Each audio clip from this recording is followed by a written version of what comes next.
Hey, Shalom. Give me a second. Shalom. Okay, I'd like to give all praise, honor, and glory to Yahweh, Hashem, Yahushua, Bashem, Rakakadash. Double honors to all of our apostles of Great Millstone, elders of GMS, and salutation, peace, and blessings to the hopeful elect of the children of Israel. Okay. Um, just having some fun with this truth, learning, studying a little bit. And what's come to my attention, well, the thought just entered me, and is, the proof of the Exodus, which we know is true. As we have that faith that the scriptures that we've been given through the Spirit of Yahweh Shem Yahushua is faithful and true.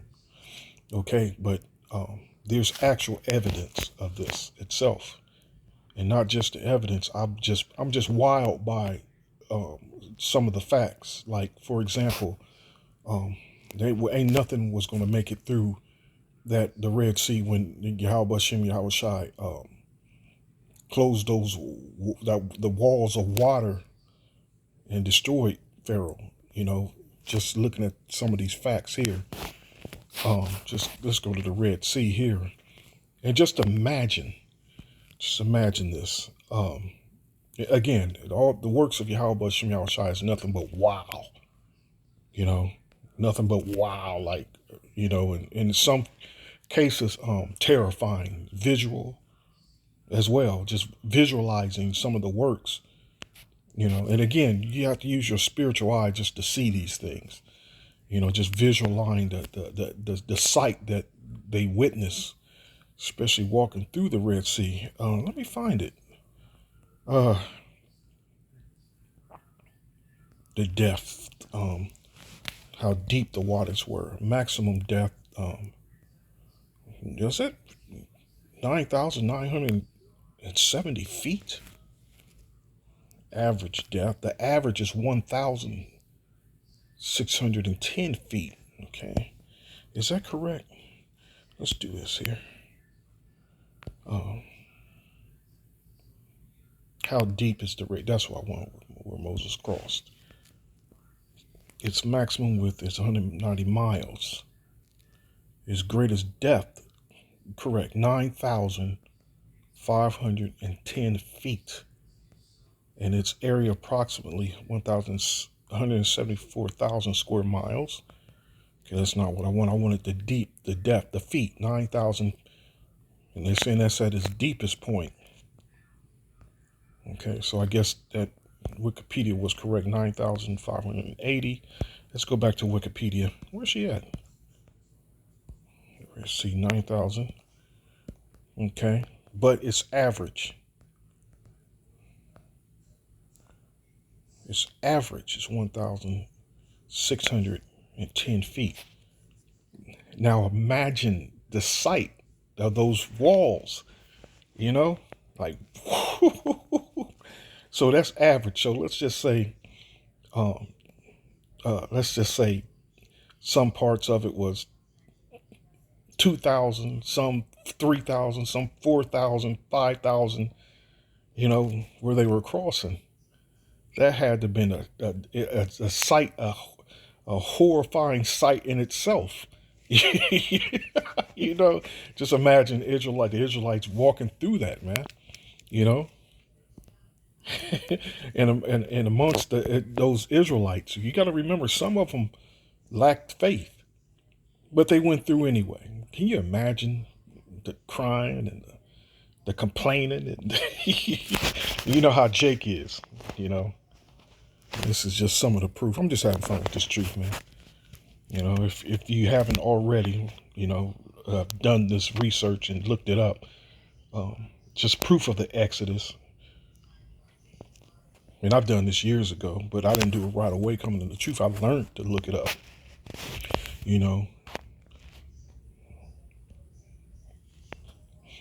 And this is just some of the wheels.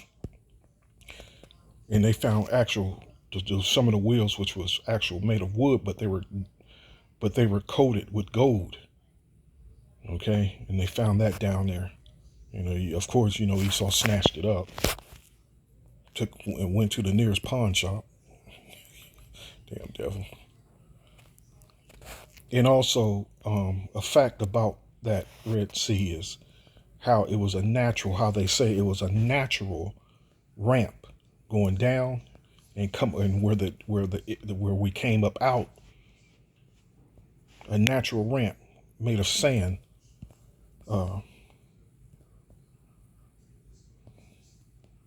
It's not showing you any. It's not going to show you any of that. But there you go. You can see it right here. There were natural ramps to go in and come out. You know, y'all shy don't be playing, man. How about y'all shy don't be playing? This truth is something else. It's just these clues and these signs all over the place. Okay, let's just read some of this. And I'm going to skip one of the amazing parts as far as concerning the chariot that sat between us and the Egyptians, which another thing, these chariots is going to come into play again in this modern day Egypt. You know, as far as saving us, you know it.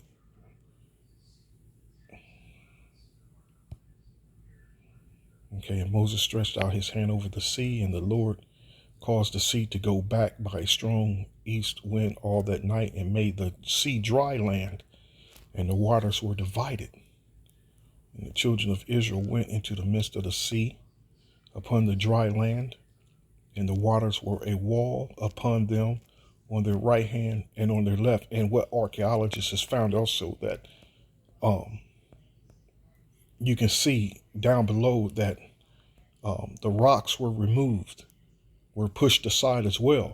You know, the rocks, so that the children of Israel, they had wagons, of course, and those wagons can't be going over rocks.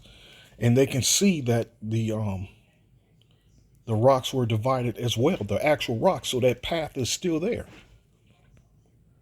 And that's what's, again, those jackasses that are saying the Bible is make-believe, is fairy tales. The Most High, and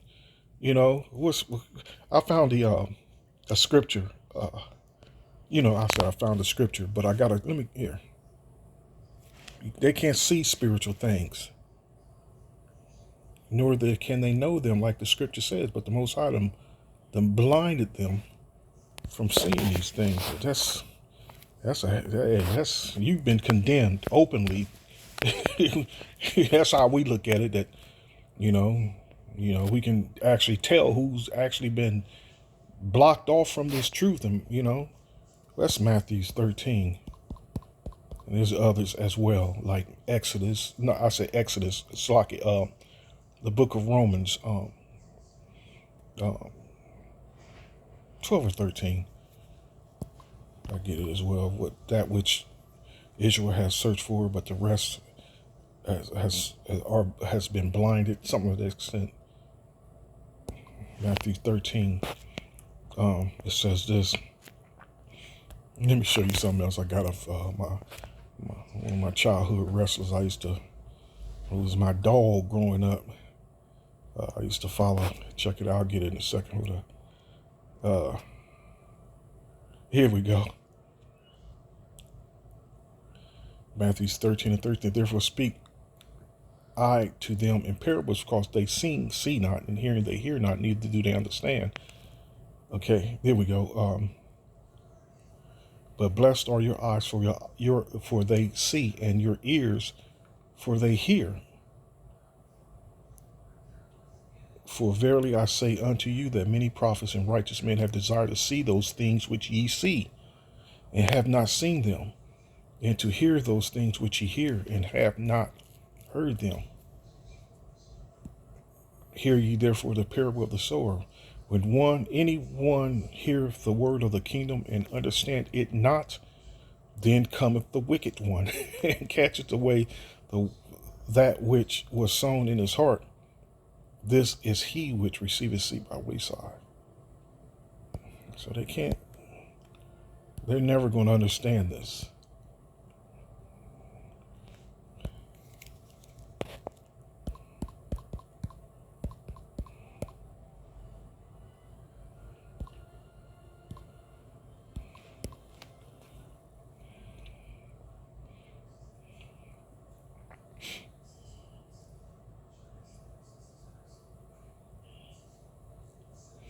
Psalm 69:23. Let their eyes be darkened, that they see not, and make their loins continue to shake. Let me click on that.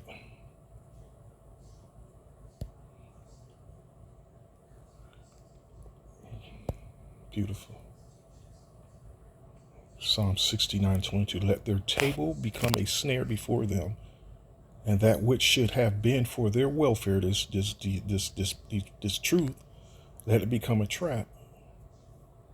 Let their eyes be darkened, that they see not, and make their loins continue to shake. What's this? Romans 11.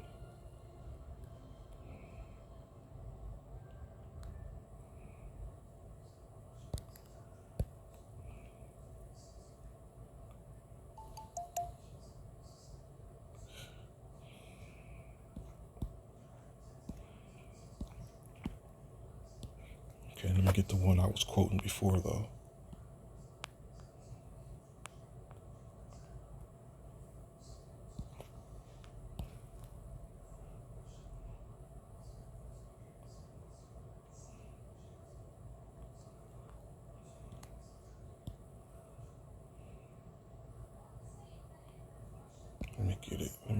Let me get it.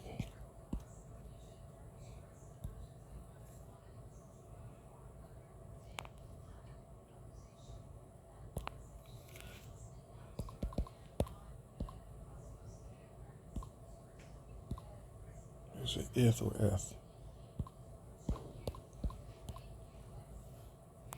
Spelled it wrong.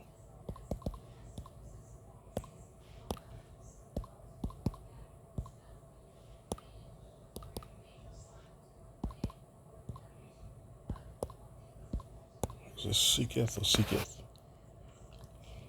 There we go. Romans 11:7. I was in the correct one in the first place. Okay, what then? Israel have not attained that which he seeketh for, but the election have attained it, and the rest were blinded. The rest were blind. So they're not going to be able to see these beautiful things, man. And especially just the proof itself. The proof itself. Oh, there we go. With the chariots. Because they were blinded. Hey, let me grab this. This cracks me up. This cracks me up every time I get it. Every time I look at it. It cracks me up. Your boy right here. I put you to sleep.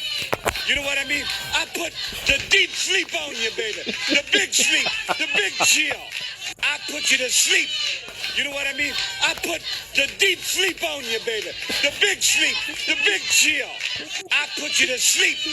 You know what I mean? I put the deep sleep on you, baby. The big sleep. The big chill. The big sleep. And that's literally what he did. Put the big sleep on him.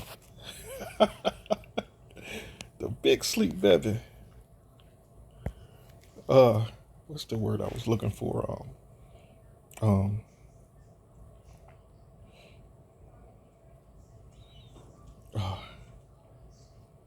It's escaping me right now, but anyway. Okay. And the rest were blind. According as it's written, the Most High have given them the spirit of slumber. Eyes that they should not see, and ears that they should not hear unto this day. So these people are, these 2/3 are blinded, man. They're permanently blinded until the kingdom, of course. Of course. So let's get back to this Exodus here. This was actually happening. You imagine him splitting those walls and how high those walls are, and you had to walk through. You know, it took faith just to walk through, you know.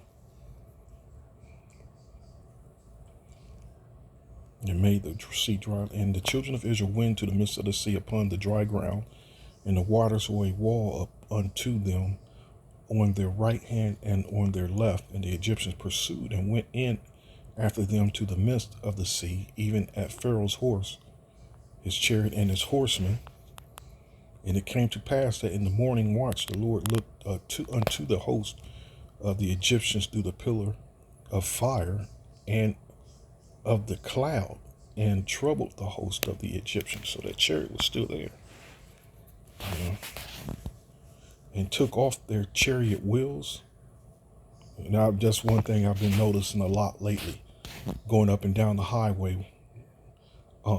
With Esau, even in his fairly new vehicles. I'm noticing a lot of them are broken down on the side of the roads. You know, and these devils are starting to catch hell, man. You know, and took off their chariot wheels, that they drave them heavily.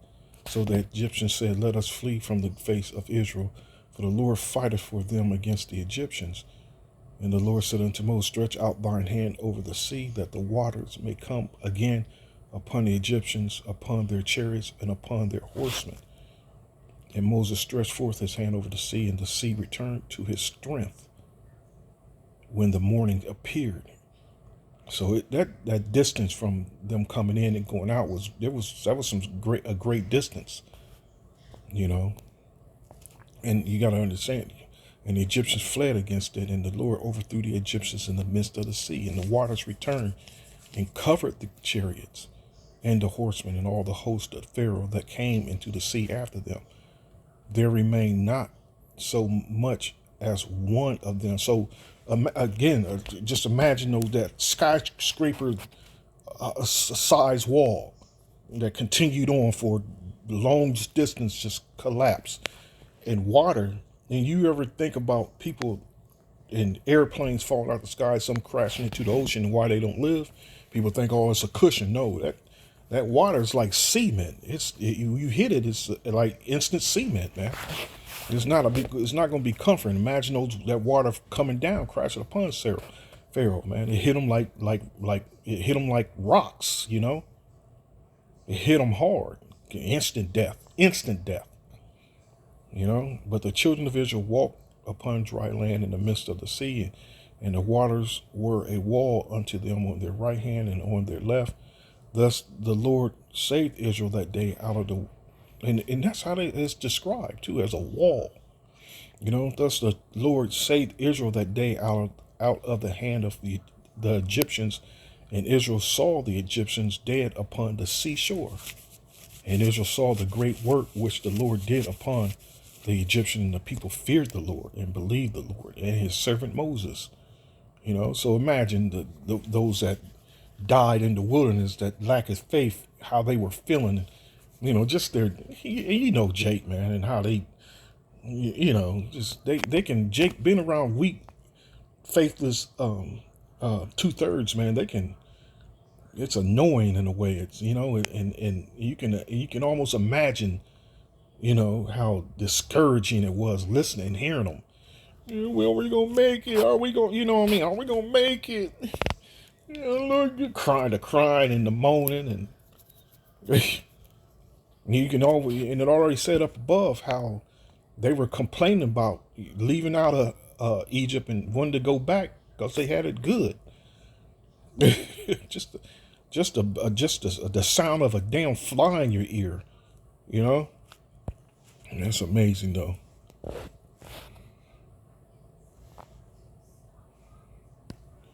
Let me do this here.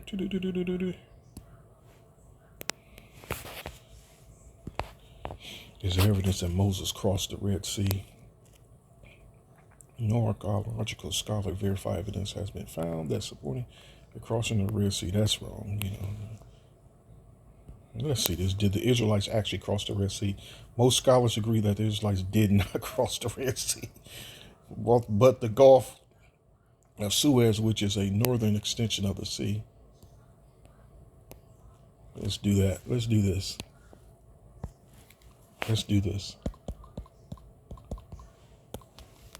Let's hit Red Sea in the scriptures.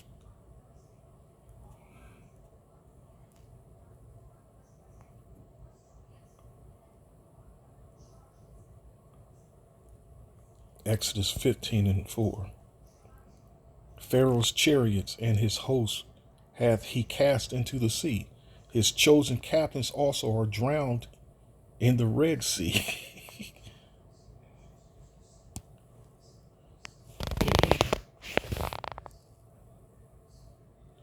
The Most High led the people about through the way of the wilderness of the Red Sea, and the children of Israel went up harnessed out of the land of Egypt. So Moses brought Israel from the Red Sea, and they went out into the wilderness. There you go. So you already know there's always going to be those devils that, that's going to do everything they can to, for not to tell the truth. That's just what the devil does, man. He's a deceiver. He's a deceiver.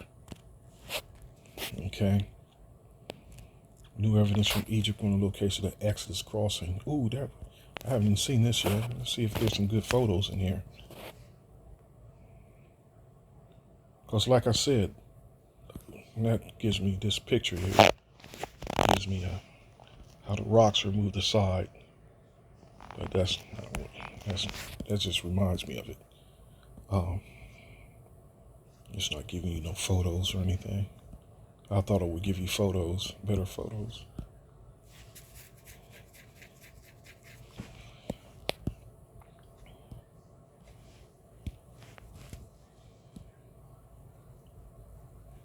Archaeological evidence for the Red Sea crossing. I'm not going to spend too much time doing this. It's not even letting me click on it. Crossing the Red Sea.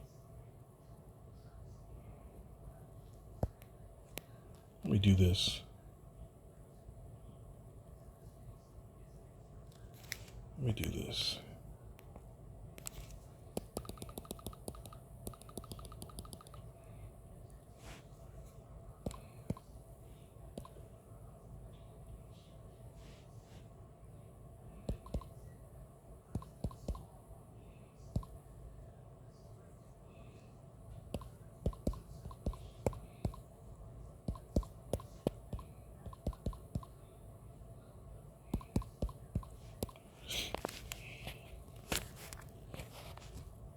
Okay, evidence is across the Red Sea. Irrefutable evidence that proved parting of the Red Sea in Exodus.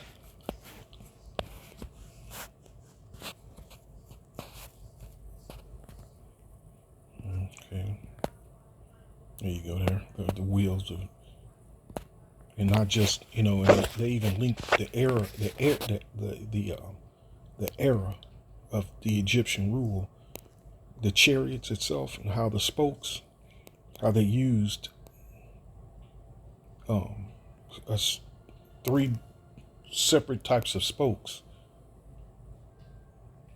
and they were all found in the Red Sea that were linked to that era.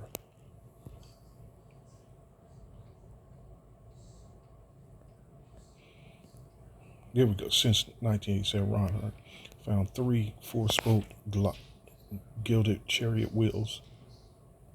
Keros does not grow on gold, hence the shape has remained very distinct, although the wood inside the gold veneer has disintegrated, making them too fragile to move.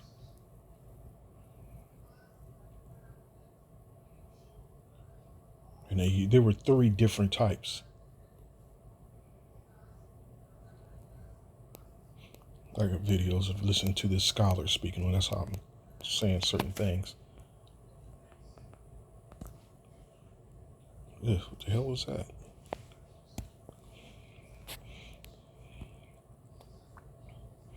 I'm just not going to give you too much. You know how Esau does it. Not really.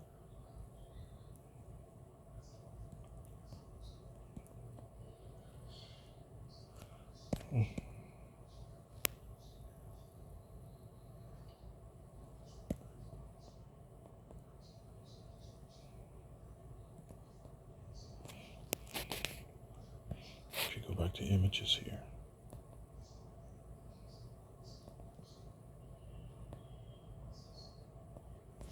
What's this here? Red Sea crossing at Agaba, finger of the Red Sea, Nawab Beach, Saudi Arabian beach. So there were beaches. Like I said, remember I said there was a natural ramp going in and coming out? Those beach areas. And it was 10.5 miles. The distance, that was some serious distance. So it all took place over a period of a day. Period of time. It wasn't instantaneous. Like they walked in 2 minutes, 5 minutes later, they're walking out. Nothing like that. Use your common sense.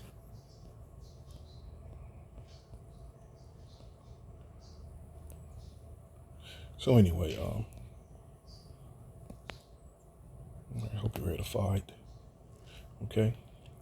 I'd like to all praise, honor, and glory to Yahweh. Bless me all. Shout to next time, Lord willing. Shalom.